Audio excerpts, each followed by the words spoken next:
Kungod is where sonically the song goes deep into night with the bombastic drop and the over-the-top lyrics. I try to capture like the manic depressive episodes I was having during this time in my life. Now that I'm in a better place, I'm able to have my rap persona be more of a framework, one that I use to look back at moments in my life and everything I've been through and turn into music. I think there could be a danger in which you get too caught up in your persona and the lines get blurred. Like no one can be that on all the time. Definitely saw that in the Hulu 6ix9ine documentary, which Edmund showed me, which is wild as fuck.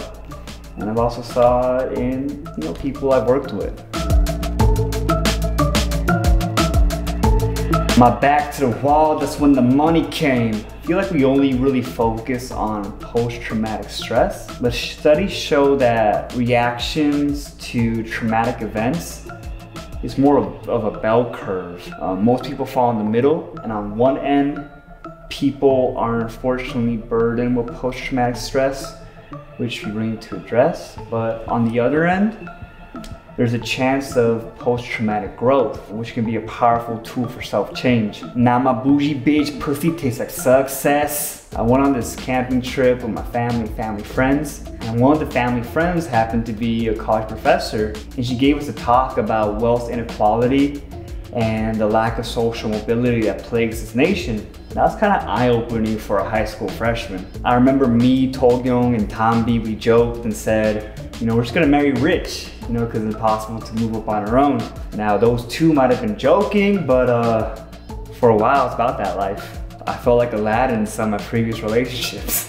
Don't tell me I know that I'm acting foolishly. Truthfully, it's this homies don't get the opportunity. Making it out of difficult times when the friends you grew up did it, there could be a sense of guilt that comes with it, and this self-inflicted pressure to kind of make the most out of everything. Feel like monsoon season the way they blow me. I'll be real, like back in the day, I love social studies textbooks, man. Like I just be reading it, that was my shit, all the pictures and like little historical tidbits. So I have to give a shout out to social studies books to help me write this monsoon line. I still remember monsoons and trade routes. Now with all these dollar signs, scenes feeling like a prophet. You see this line has like multiple double meanings. So it's like signs, like omens, and prophet, like the religious figure, or it could be dollar signs or profit, like making money. Oh, you didn't know? I am a god. All you raw motherfuckers living up the side. Yeah, it's kind of how I felt during the high points of my manic depressive episodes. Yeah, it's kind of crazy to look back and remember how those felt. Was homeless but hopping out through these mansions. There was a point in my life when I was living out of my car, but low-key I was still able to live pretty good thanks to Tinder. Hit me up for that sponsorship. And wish goes flying out the country, just see me. Feel like I switched difficulty from pro to easy. Like I said, the college professor probably wanted us to take activism more seriously, which I did, but it also has some unattended side effects. They look in my eyes and what they see, kid flips and sheets for a couple G's. I'm gonna be real, the gunshot ad-lib for this bar sounds so hard, but this line is like about shit that I saw being traumatizing, but it sounds so fucking hard with that ad-lib. I think that's like the weird thing, right? Like gunshot noises sound so fucking cool in movies and music and in TV shows, but in real life it kind of sucks. So in art, I'm for it. In real life, let's, go for more gun control. I lost track of the times, I said I should have died. Why? When I spit on the mic, I leave it signified like I went through some shit that sucked, but at the end of the day, I'm able to draw from them and use it in my art.